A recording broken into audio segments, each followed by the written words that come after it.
दोस्तों ये गाड़ी है 30 लाख की। इस्लामी बैंक ने कहा कि सूद नहीं है। मैंने अदायगी की 32 लाख। उन्होंने कहा कि ये मुनाफा है। मैंने अपने मुफ्ती साहब से पूछा, उन्होंने कहा कि ये बहुत मुश्किल सवाल है। मुश्किल? आज मैं आपको बताऊंगा कि आपका हलाल बैंक अकाउंट क्यों मुस्लिम दुनिया में सबसे बड़ा माली फ्रॉड हो सकता है। लेकिन पहले बात करते हैं उस एक गलती की जो हर एक पाकिस्तानी करता है। आप समझते हैं कि बैंक आपका पैसा सेफ रखता है। गलत। असल में बैंक आपके पैसे से जुआ खेलता है। वो किसी और को कर्ज देते हैं, वो कारोबार करता है।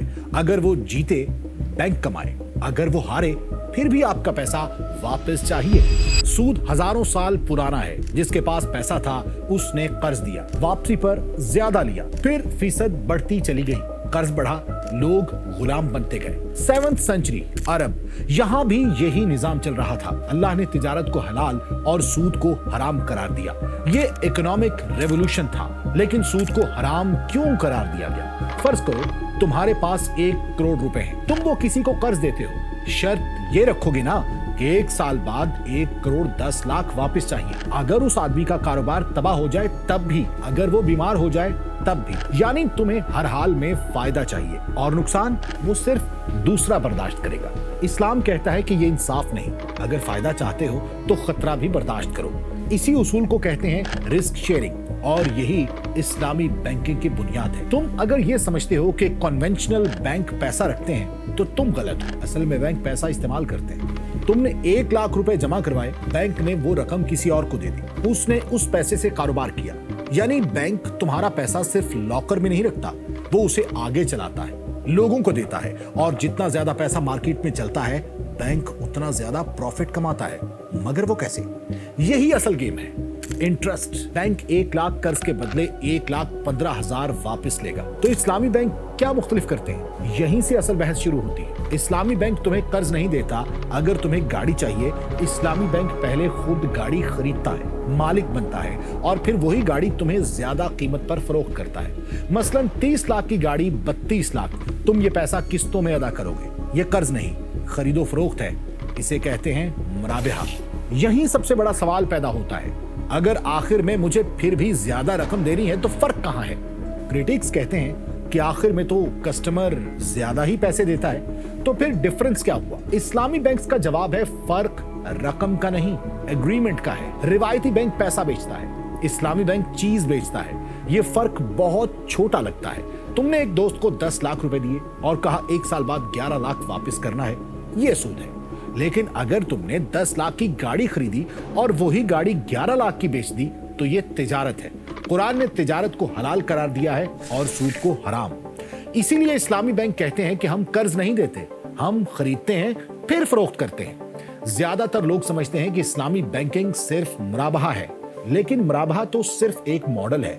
असल इस्लामी मईशत इससे कहीं ज्यादा बड़ी है। तुम्हारे पास बेहतरीन बिजनेस आइडिया है लेकिन पैसे नहीं। दूसरी तरफ बैंक के पास सरमाया है। इस्लामी बैंक कहता है कि आओ हम दोनों मिलकर बिजनेस करते हैं। बैंक भी पैसा लगाएगा, आप भी सरमाया लगाएं। कारोबार चलेगा, मुनाफा होगा, दोनों तकसीम करेंगे। लेकिन अगर नुकसान हुआ तो दोनों बर्दाश्त करेंगे। यही है रिस्क शेयरिंग। दूसरी किस्म है मुदारबा। तुम्हारे पास पैसे नहीं लेकिन पोटेंशियल है। दूसरी तरफ किसी के पास सरमाया है लेकिन टाइम नहीं। दोनों मिल जाते हैं। एक सरमाया देता है, दूसरा कारोबार चलाता है। अगर मुनाफा हुआ दोनों बांट लेते हैं। अगर नुकसान हुआ और कोई धोखा साबित ना हो तो सरमाया देने वाला नुकसान बर्दाश्त करता है। ये मॉडल इस्लाम में शुरू से मौजूद है। तीसरा है इजारा। तुम्हें 1 करोड़ रुपए की मशीन चाहिए लेकिन खरीद नहीं सकते। इस्लामी बैंक मशीन खरीदता है, फिर तुम्हें किराए पर देता है। तुम हर माह किराया अदा करते हो और जब पूरी पेमेंट कर दो तो वो मशीन तुम्हारी मलकियत बन जाती है। इसे इजारा कहते हैं। ये तो बात होगी इस्लामी बैंकिंग सिस्टम के मॉडल्स की।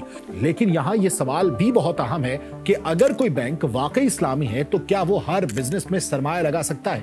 नहीं। इन्वेस्टमेंट ऐसे सेक्टर्स में नहीं की जा सकती जो शरीयत के खिलाफ हो, जैसे शराब, जुआ और ऐसे कारोबार के जिनकी बेसिक इनकम ही नाजायज सोर्सेज से हो। इसीलिए इस्लामी बैंक हर कंपनी का ओवरव्यू करते हैं। इसको कहते हैं शरिया स्क्रीनिंग। इसी तरह हर इस्लामी बैंक में एक कमेटी होती है जिसे शरिया बोर्ड कहा जाता है। उसमें एक्सपर्ट इस्लामिक स्कॉलर्स शामिल होते हैं। उनका काम क्या है? हर नई प्रोडक्ट को देखना, हर कॉन्ट्रैक्ट का जायजा लेना, ये चेक करना कि कहीं इसमें सूद, जुआ या कोई और गैर इस्लामी एलिमेंट शामिल तो नहीं। लेकिन यहीं एक और बहस शुरू हो जाती है कि क्या तमाम शरिया बोर्ड एक जैसा फैसला देते हैं? नहीं। अगर हर इस्लामी बैंक के साथ शरिया बोर्ड मौजूद है तो फिर इख्तलाफ क्यों? उसकी वजह यह है कि इस्लामिक स्कूल ऑफ थॉट में हर मसले पर सिर्फ एक ही ओपिनियन नहीं होती। कुछ उलमा कहते हैं मौजूदा दुनिया में इस्लामी बैंकिंग कन्वेंशनल बैंकिंग की सबसे बेहतर रिप्लेसमेंट है। दूसरी जानिब कुछ उलमा कहते हैं कि असल इस्लामिक इकोनॉमिक सिस्टम सिर्फ बैंक बदलने से नहीं आएगा। जब तक पूरा फाइनेंशियल सिस्टम कर्ज के बगैर एस्टैब्लिश नहीं होगा तब तक अचीवमेंट नहीं होगी। और फिर एक तीसरी ओपिनियन भी मौजूद है। कुछ इस्लामी बैंक वाकई शरीय उसूलों के मुताबिक काम करते हैं और कुछ सिर्फ इस्लामी नाम इस्तेमाल करते हैं। और फिर कुछ ऑब्जेक्शंस ऐसे भी हैं जो दुनिया भर में किए जाते हैं। ऑब्जेक्शन नंबर 1, किबौर का इस्तेमाल। पाकिस्तान में ज्यादातर इस्लामी बैंक अपना प्रॉफिट तय करने के लिए किबौर जैसे बेंचमार्क इस्तेमाल करते हैं, यानी वही रेट जो सूदी मार्केट में भी इस्तेमाल होता है। ये सुनकर बहुत से लोग हैरान हो जाते हैं कि अगर हिसाब भी वही है तो फर्क क्या हुआ? बैंकों का जवाब है किबौर सिर्फ एक पैमाना है, जैसे सोने की कीमत या डॉलर का रेट। वो कहते हैं हम सूद नहीं लेते, हम सिर्फ मार्केट में कीमत मालूम करने के लिए उसे रेफरेंस के तौर पर इस्तेमाल करते हैं। ऑब्जेक्शन नंबर 2, मुशारिका और मुदारबा कम क्यों? इस्लामिक इकोनॉमिक की बुनियाद पार्टनरशिप है, लेकिन रियलिटी क्या है? दुनिया के ज्यादातर इस्लामी बैंक मुराबाह पर इन्हिसार करते हैं क्योंकि ये रिलेटिवली सेफ है, कम खतरनाक है, आसान है, जबकि मुशारिका और मुदारबा में बैंक को वाकई रिस्क लेना पड़ता है। यही वजह है कि उनका इस्तेमाल बहुत कम नजर आता है। अगर इतने ऑब्जेक्शंस हैं तो फिर दुनिया में इस्लामी बैंकिंग बढ़ क्यों रही है? इसकी कई वजूहात हैं। दुनिया में करोड़ों मुसलमान अपने मजहबी उसूलों के मुताबिक माली मामलात करना चाहते हैं। एथिकल फाइनेंस यानी ऐसी सरमायाकारी जिसमें शराब, जुआ और गैर अखलाकी इंडस्ट्रीज शामिल ना हो।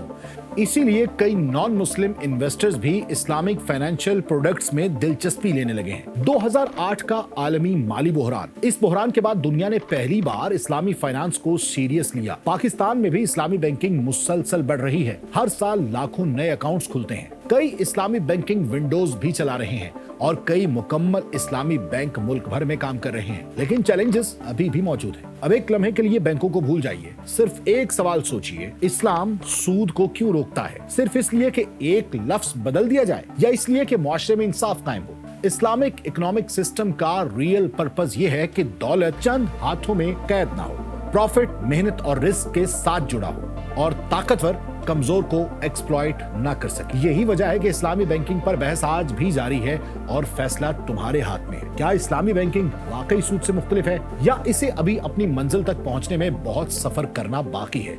अपनी ओपिनियन जरूर दीजिएगा।